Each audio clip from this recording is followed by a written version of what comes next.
কৰোনাৰ নামত পয়সা লৈ ৰাজপথত আন্দোলন কৰেছে তাৰ স্থিতি স্পষ্ট কৰা অন্যথায় তেও কিন্তু আগন্তুক দিনত ডিব্ৰুগড় ও তিনিচুকীয়া জেলাত প্ৰতিবাদৰ সন্মুখীন হবৰ বাবে সাজু হৈ থাকক। পৰম শ্ৰদ্ধা ৰাইজ, এনেকুৱা ধৰণৰ বক্তব্যবিলাকে বিচলিত কৰিলেও আমি বিচলিত নহওঁ।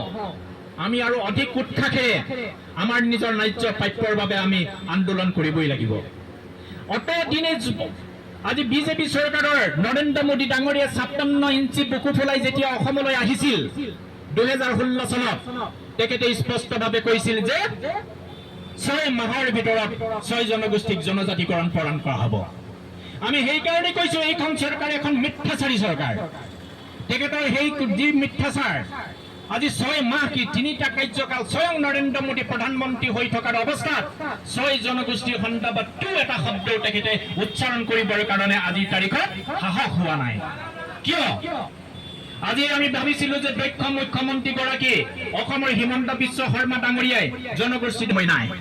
গতিকে হিমন্ত বিশ্ব শৰ্মা ডাঙৰীয়া কোৱাৰ মুকলি প্ৰশ্ন, যদি প্ৰকৃতাৰ্থত সদিচ্ছা আছে এই জনগোষ্ঠীটো এমুঠি মাত্ৰ জনসংখ্যাৰ এই ক্ষুদ্ৰ জনগোষ্ঠীটো যি জনজাতিকৰণৰ বাবে যোগ্যতা আছে ভাৰতবৰ্ষ